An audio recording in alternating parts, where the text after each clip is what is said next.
Ladies Action in Solidarity and Association Jesus Solidarity invite you to listen to the Living Gospel.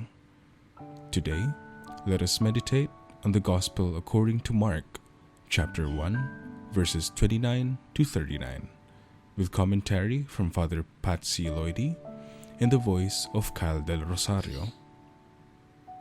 Proclamation of the Holy Gospel according to St. Mark. On leaving the synagogue, Jesus entered the house of Simon and Andrew with James and John. Simon's mother-in-law lay sick with a fever. They immediately told him about her. He approached, grasped her hand, and held her up. Then the fever left her, and she waited on them. When it was evening, after sunset, they brought him all who were ill or possessed by demons. The whole town was gathered at the door. He cured many who were sick with various diseases, and he drove out many demons, not permitting them to speak because they knew him. Rising very early before dawn, he left and went off to a deserted place where he prayed. Simon and those who were with him pursued him, and on finding him said, "Everyone is looking for you." He told them, "Let us go on to the nearby villages, that I may preach there also. For this purpose have I come." So he went into their synagogues, preaching and driving out demons throughout the whole of Galilee. The word of the Lord. Father Patxi's commentary. Happy Sunday, dear listeners. Today's passage highlights two activities of Jesus: healing the sick and casting out demons. Jesus is interested in the health of the people. He is also interested in their freedom. Jesus wants healthy, free, and solitary people. And when he sees people who don't eat, or people dominated, hurt, or despised, he takes the initiative and offers himself, and nothing can prevent him. Some say he was interested in the forgiveness of sins and conversion. It is true. His concern about health and illness is also very clear in passages like what we have today.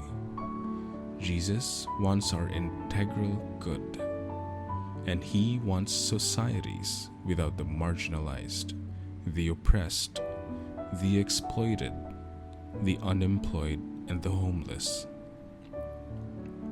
Let us take a look at Jesus. His gospel has been spiritualized. We have been placed in the temples and have been taken out of the world. The problems of the people no longer hold as much interest as doing some works of mercy. And when you become interested in easing the society's ills, they'll call you subversive and dangerous, and they will shout at you, "Do good, but do not change the order that we have." The order. Jesus continues his path firmly against the established disorder.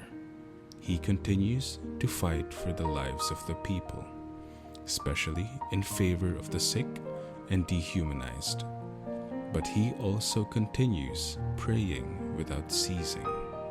Tired until nightfall, he gets up early to go alone to the open field. He goes every day before dawn. He immerses himself in the aura of God and prays. He is with his Father, overflowing with the Spirit. Go with Jesus and learn to pray, a prayer that is not a compliment, but a meeting between friends, a visit of love, And do not be like the apostles, who did not know what was happening with the society. They are more concerned about having success with people. After praying, Jesus makes the decision contrary to what his friends were asking. He leaves the easy triumph that he had with the people who are looking for him, and instead goes to the other places throughout the whole of Galilee. The Spirit pushes him to the unknown, to innovation. Jesus knows very well what he wants. That is why he told them, "For this I have come." Prayer. Human sludge. Sick and demonized, they waited for the end of Saturday to surround you and shield your house. If only they had known your secret loves that rode on the higher precepts, tracing human sludge. But they had not seen that morning your crooked inclination to break holy precepts for an outcast. Expel a demon on a Saturday. What barbarity! Your house was blocked, and you had to look for gaps between the stretchers to put one foot in, then the other, and go through that multitude of fallen bodies who longed for the saving touch that would set them on their feet.